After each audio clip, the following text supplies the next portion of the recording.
नमस्कार। स्वागत है आप सभी का मधुर वाणी में फिर से एक नई कहानी के साथ। अमीर बहू के अत्याचार। उदयपुर में एक व्यापारी धनीराम रहता था। उसकी लड़की का नाम रानी था। धनीराम कपड़ों का व्यापार करता था, जिसकी वजह से उसके पास धन की कोई कमी नहीं थी। धनीराम अपनी बेटी रानी को बहुत प्यार करता था और उसकी हर ख्वाहिशों को पूरा करता था। रानी का बचपन बहुत ही अच्छा बीत रहा था। रानी स्कूल जाती और फिर स्कूल से घर आने के बाद खेलने चली जाती थी। रानी को घर के कामकाज में कोई दिलचस्पी नहीं थी। इससे रानी की माँ थोड़ी परेशान रहती थीं, लेकिन धनीराम रानी की माँ को चिंता करने से मना करता था। घर के काम न करने के कारण रानी बहुत ही आलसी हो गई थी, क्योंकि उसे बिना कुछ किए ही केवल कहने से ही सारी चीज़ें मिल जाती थीं। रानी के नखरे दिन पर दिन बढ़ते ही जा रहे थे। वह अपने छोटे से छोटे काम अपनी माँ से कराती थी। रानी पढ़ाई में भी कुछ खास अच्छी नहीं थी, जिसके कारण उसके टीचर हमेशा ही उसकी कंप्लेन करते थे। लेकिन व्यापारी की बेटी होने की वजह से रानी को इन सब चीज़ों की कोई परवाह न थी। रानी को यह बात पता थी कि वह कुछ भी कर ले, उसके पिता उससे कभी नहीं कुछ नहीं कहेंगे। रानी के पिता धनीराम ने अपनी बेटी को पूरी तरह से बिगाड़ दिया था।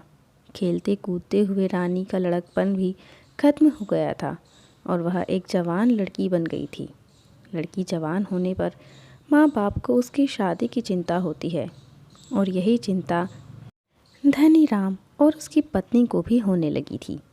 धनीराम की पत्नी को इस बात की चिंता थी कि इस लड़की को कौन सा लड़का ब्याह कर ले जाएगा, क्योंकि धनीराम की पत्नी को रानी के बारे में सब कुछ मालूम था कि वह कितनी ज़िद्दी और कितनी निकम्मी है। धन होने के कारण धनीराम को अपनी बेटी के विवाह की कोई चिंता नहीं थी, क्योंकि उसे पता था कि कोई न कोई अच्छा लड़का उसे ज़रूर मिल जाएगा। और ऐसा हुआ भी। रानी की शादी उदयपुर के ही एक सुंदर सुशील नौजवान से कर दी गई। रानी के पति का नाम सूरज था। सूरज एक खानदानी रजवाड़ों के परिवार का लड़का था। सूरज से शादी हो जाने के बाद रानी उसके साथ उसके घर चली जाती है। रानी बहुत ही सुंदर लड़की थी, जिसके कारण सूरज के घर वालों ने उसे एक ही नज़र में पसंद कर लिया। सूरज के घर में रानी का बहुत ही अच्छे से स्वागत किया जाता है और फिर शादी के कुछ रस्म निभाए जाते हैं। रानी की सास जब उसे मेहमानों के लिए चाय बनाकर लाने को कहती है, तब रानी साफ इनकार कर देती है, यह कहकर कि उसे कुछ भी बनाना नहीं आता है। रानी कहती है कि उसने अपने जीवन में कभी रसोई में पैर नहीं रखा है। रानी की इन बातों को सुनकर पहले तो सूरज की माँ को काफ़ी गुस्सा आता है, लेकिन फिर अपनी बहू के भोले चेहरे को देखकर सूरज की माँ का गुस्सा उतर जाता है और वह रानी से कहती है कि बेटी, मैं तुम्हें खाना बनाना सिखाऊंगी। रानी सूरज की माँ की बातों को सुनकर हाँ कर देती है, जिसके बाद सूरज की माँ मेहमानों के लिए चाय नाश्ते का इंतज़ाम करती है। ऐसे ही दिन बीतने लगते हैं, लेकिन रानी घर के कामकाज में कोई दिलचस्पी नहीं लेती है। वह दिन भर अपने कमरे में पड़ी रहती है और मोबाइल चलाती है। अब सूरज की माँ को भी यह एहसास हो गया था कि रानी सिर्फ चेहरे से ही सुंदर है, उसमें कोई भी अच्छे बहू के गुण नहीं हैं। इन सभी बातों से सूरज की माँ काफ़ी परेशान रहती थी, लेकिन वह अपने बेटे की खुशी के लिए रानी को कुछ नहीं कहती थी। ऐसे ही 2 साल बीत गए। रानी अब माँ बनने वाली थी। यह बात सुनकर सूरज के परिवार और रानी के परिवार दोनों ही बहुत ही ज़्यादा खुश थे। प्रेग्नेंट होने के बाद रानी और भी ज़्यादा नखरे वाली हो गई थी।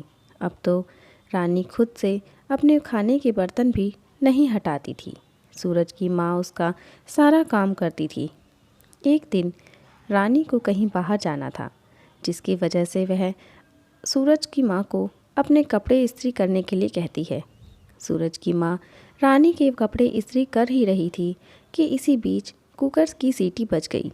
जिसकी वजह से सूरज की माँ ने आयरन वहीं छोड़कर किचन की ओर चली गई। जब सूरज की माँ वापस आई तो देखती है कि रानी के कपड़े इस्त्री से जल गए हैं।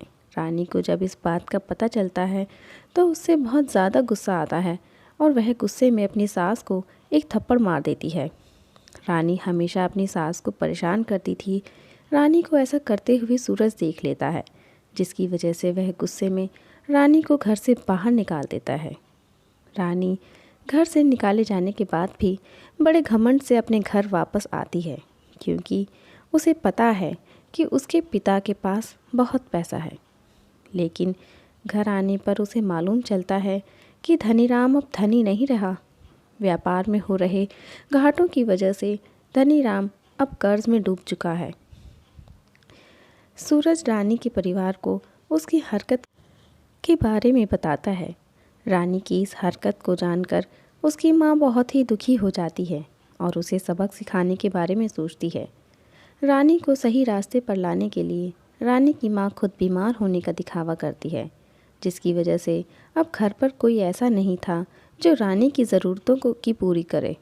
अब रानी को अपने साथ साथ अपनी माँ का भी ख्याल रखना था। रानी न चाहते हुए भी घर के काम करने की कोशिश करती है, लेकिन जब भी वह कोई काम करती है तो वह गड़बड़ हो जाती है। एक दिन सुबह सुबह रानी की माँ रानी को आवाज़ देते हुए कहती है कि रानी बिटिया, मेरा चाय पीने को बहुत मन हो रहा है, मेरे लिए चाय बना दो। रानी अपनी माँ के लिए चाय बनाने के लिए रसोई में जाती है, लेकिन जब वह चाय बनाने की कोशिश करती है तब उसका हाथ जल जाता है।